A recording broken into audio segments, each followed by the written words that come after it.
Donald Trump तो बखूबी जानते हैं कि आने वाले वक्त में तो उनको दोबारा आना नहीं है, भले ही उनकी ख्वाहिशें कितनी ही ज्यादा क्यों ना हो।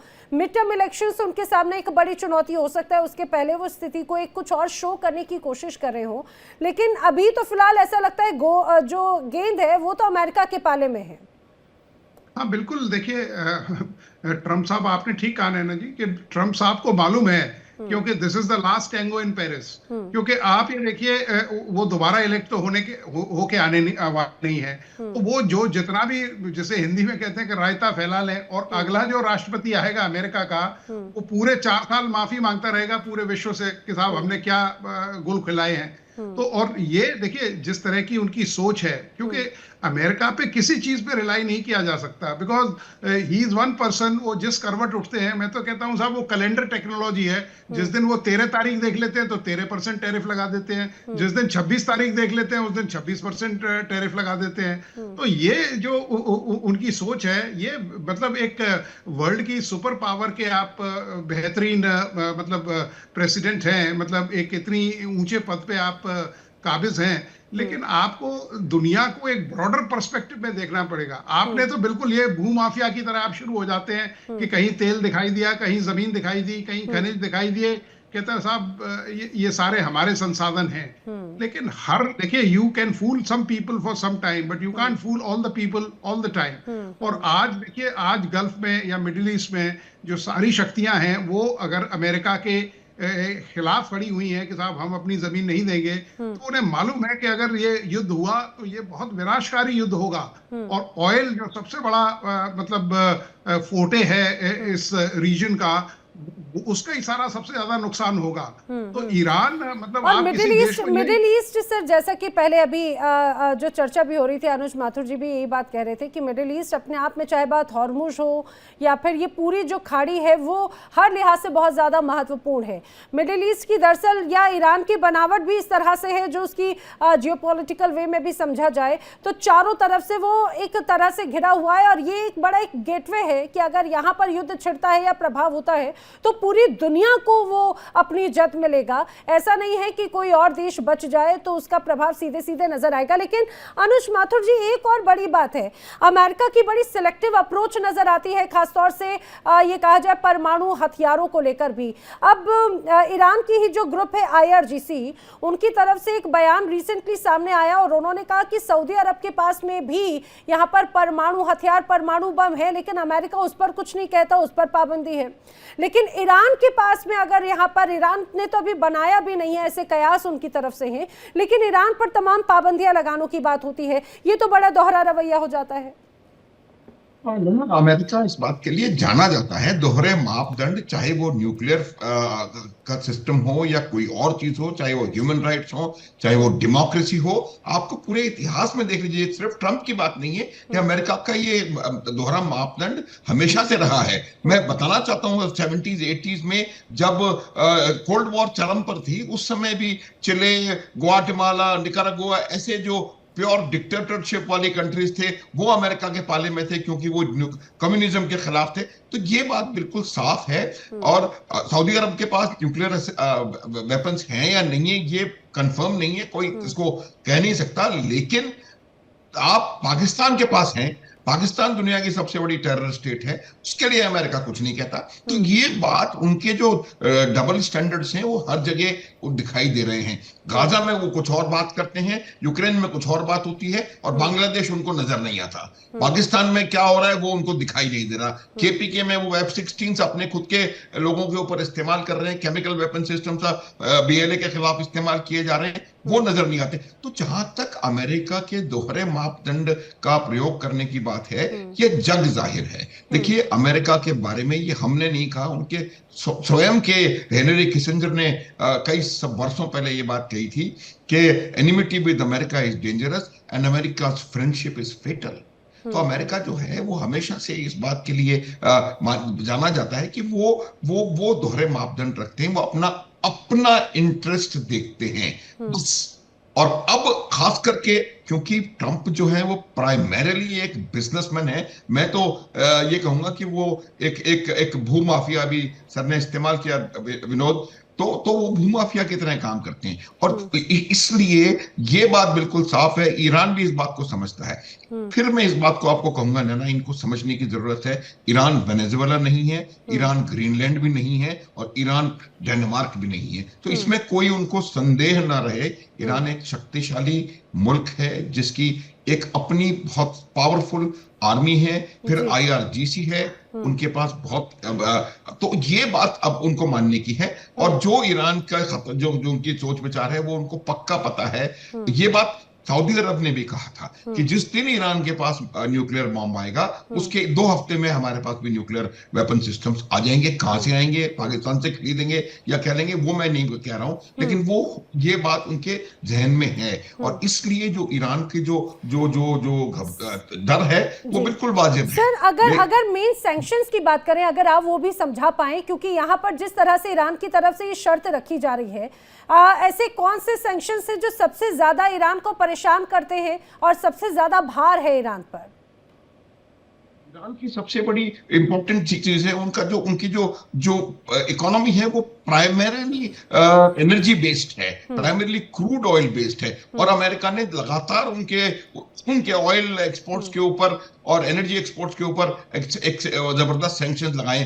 अभी भी जो वार्ता फेल हुई है उसके तुरंत बाद 15 नए सैंक्शंस ईरान के ऊपर लगाए गए हैं, और वो तमाम 15 के 15 सैंक्शंस उनकी ऑयल कंपनीज पर लगाए गए हैं कि ऑयल कंपनीज का तेल और कोई नहीं खरीदेगा। तो सबसे ज्यादा परेशानी ईरान को इसी बात से है कि ऑयल अगर उसका एक्सपोर्ट बंद हो जाएगा तो वो घुटनों पर आ जाएगा। आज ईरान की अर्थव्यवस्था पूरी तरह चरमराई हुई है। आप शायद हम सब जानते हैं इस बात को कि $1 की ईरानियन रियाल में कीमत कितनी है, ये मिलियंस में है। तो ये एक बहुत ईरान बहुत बुरे दौर से निकल गुजर रहा है, और ऐसे समय में उसके जो एनर्जी रिसोर्सेज के ऊपर अगर आप सैंक्शंस लगा देंगे, उनके एसेट्स को बाहर फ्रीज कर देंगे, तो ये मेरा मानना है कि बहुत ज्यादा उनको तकलीफ देने वाला है। ठीक है। मैं विनोद दत्ता जी से एक जल्दी से रिएक्शन ले लेती हूँ, वक्त भी अब कम होगा तो जल्दी से सबका एक एक रिएक्शन ले लेती हूँ।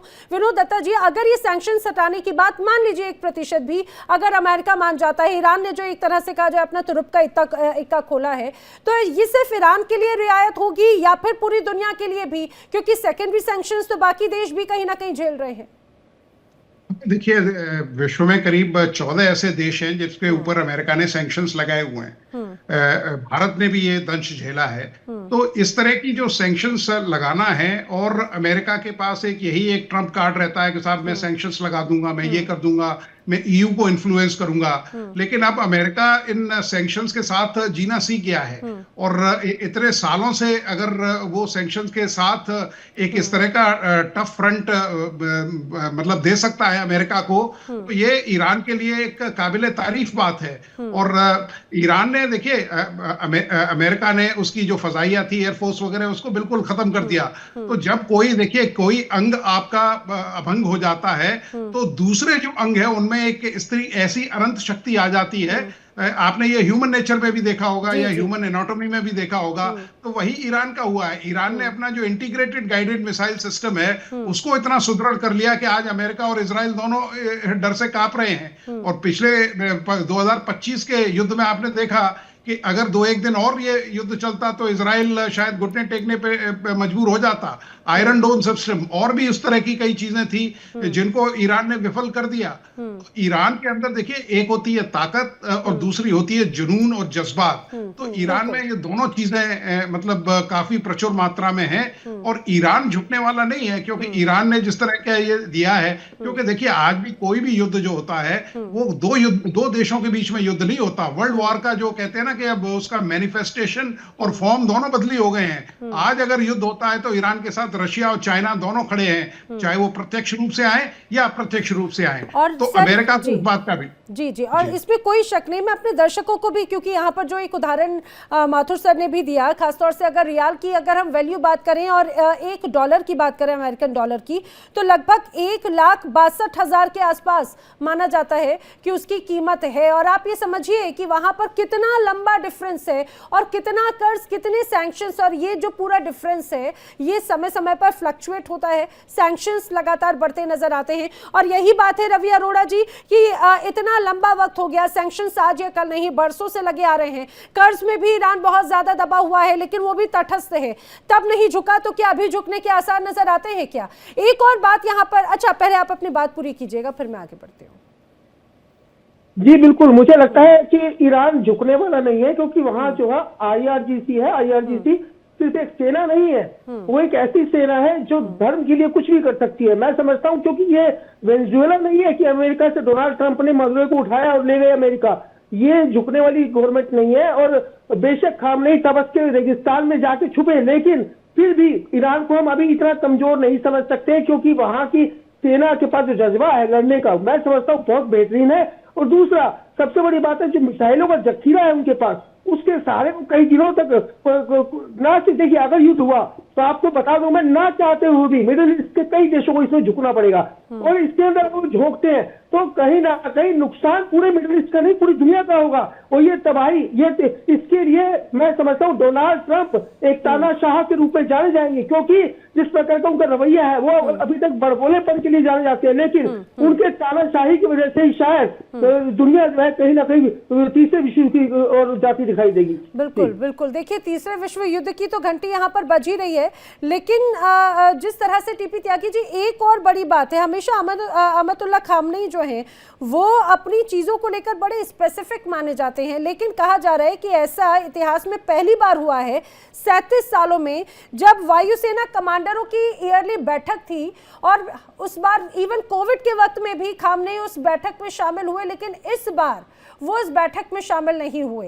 तो इसके कई अलग अलग कयास लगाए जा रहे हैं। ऐसा कहा जा रहा है कि जो एक दबाव बनाने की अमेरिका की रणनीति है, ये उसी की एक स्ट्रैटेजी है। खामनेई या तो मान गए हैं और सत्ता परिवर्तन या तो ये कहा जाए अपने उत्तराधिकारी को सौंपे, या फिर कुछ और तस्वीर पेश हो। जी, खोमेनी ने अपने भाई के बेटे को, यानी कि महमूद खोमेनी को कह दिया है कि आप जाके मिलिए सेना के लोगों से, और खुद वो चले गए हैं बंकर में। दरअसल में खोमेनी की उम्र 86 साल है। हम जब कयास लगाते हैं तो हमें नहीं भूलना चाहिए कि 1981 में जब उनके ऊपर असैसिनेशन हुआ था तो उनका एक हाथ को लकवा मार गया था, दाहिना हाथ उनका काम नहीं करता, कान फट गए थे, छाती में छर्रे लगे थे, मरने के लायक थे। पर उनका ये कहना है कि मेरी जब तक जुबान और दिमाग चलता है मुझे हाथों की जरूरत नहीं है। ये तो उनका कॉन्फिडेंस है। लेकिन इस वक्त उनका यहाँ ना आना इस मीटिंग में, इससे हम ये कयास लगाने लगे कि ईरान पीछे हट गया है।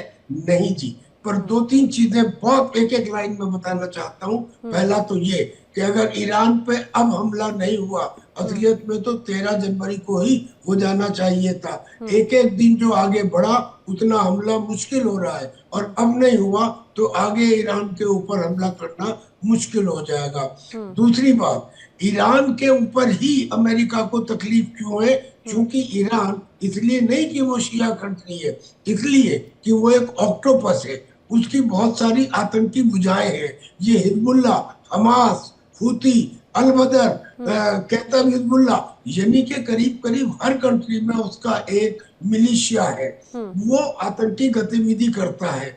याद होगा ईरान के द्वारा ही सपोर्ट किए हुए हुती ने सऊदी अरबिया और यूनाइटेड अरब एमिरेट्स के कुओं पर ऐसे हमले किए थे कि कई कई दिनों तक उनकी आग बुझ नहीं पाई थी। लिहाजा मिडिल ईस्ट की जो कंट्रीज है वो कहने को कह देंगे कि हमारे फील्ड का इस्तेमाल ना करें ईरान के ऊपर अटैक करने के लिए, लेकिन सब अगेंस्ट है।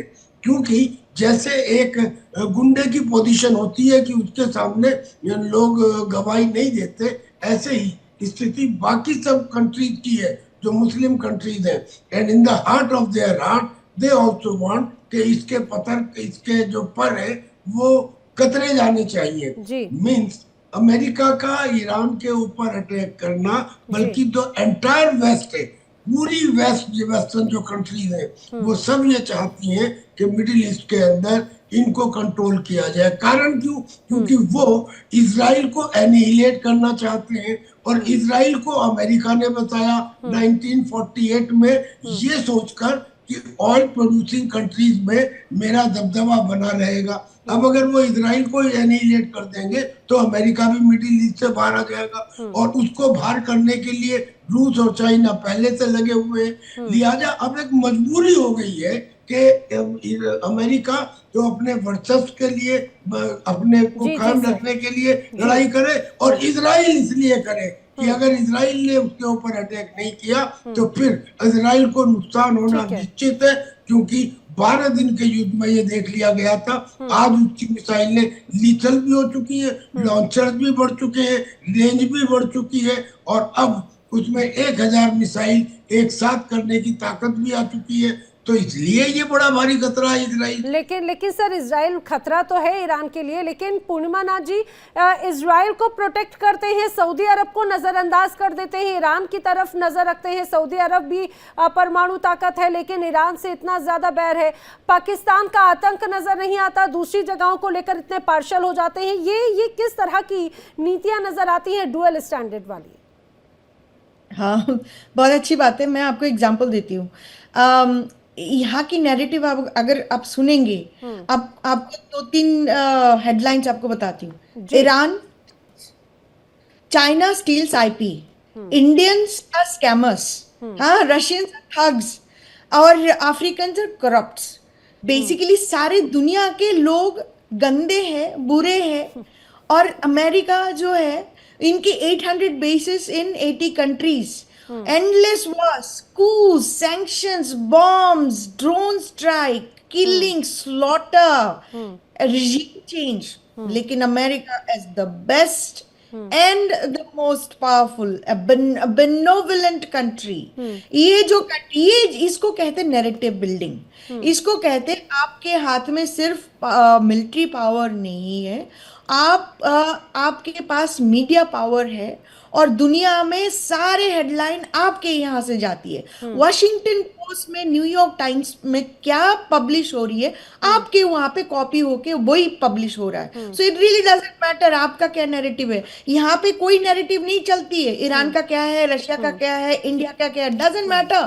ट्रंप ने क्या कहा, अमेरिकन सुप्रीमेसी ने क्या कहा, दैट इज द हेडलाइन। तो आपको ये समझना पड़ेगा। दिस इज वॉशिंगटन में तो जो अच्छा लिखते हैं वहां पे तो छटनी कर देते हैं ना, नौकरी से निकाल देते हैं, इतने मास लेवल पे कर दिया। नहीं, वो बात नहीं है ना, वही तो बात है ना। that's all about narrative building. और अमेरिका का foreign policy is all filled with hypocrisy. अब हम दोगलापन तो हमें दिखता है ना, but the point is, are you able to communicate to your people? आपकी जो narratives है, आपकी जो आपके from your side there has to be some kind of rebuttal. अच्छा पूर्णिमा जी, एक बात ये जरा जरूर समझाइएगा मुझे, क्योंकि जिस तरह से अभी इमेज बनी हुई है एक तरह से अमेरिका की, क्या ईरान पर वो हमला करने की तैयारी कर रहा है, या फिर आने वाले वक्त में ऐसा किया जा सकता है क्या? और ईरान ने जो शर्त रखी है, क्या अमेरिका मानेगा? देखिए, ईरान की जो अभी अमेरिका की जो सिचुएशन है, ट्रंप की जो सिचुएशन है, वो फंस चुका है ना। अभी ईरान ने, वो झुकने वाला नहीं है। वो बोलता है कि मेरा जो शर्त है उसी के हिसाब से भी बात होनी चाहिए। ऐसा नहीं है कि पिछले बार जब हम लोग निगोशिएशन टेबल में बैठे हुए थे तब आपने बम मारा था। तो point I am trying to say over here is very simple. Iran झुकने वाला नहीं है। डजंट मैटर उनके पास पैसा है या नहीं है, उनका मिसाइल अमेरिका हमला करेगा क्या, या जिस तरह से वेनेजुएला के बाद घिरे हैं वो इस बार सेकंड थॉट लेंगे? कि अभी अगर कर सकते थे तो कर लेते ना। अभी आप देखिए, $90 million का जो आपकी USS Abraham is actually being used for stopping $50,000 drone. तो फिर और एक शॉट उनको $1.5 million लगता है। तो इनकी खर्चा ज्यादा। तो अगर कर सकते कर लेते, कर नहीं रहे तो देयर इज अनदर रीजन। यानी कि अगर करना होता तो अब तक हमला कर देते।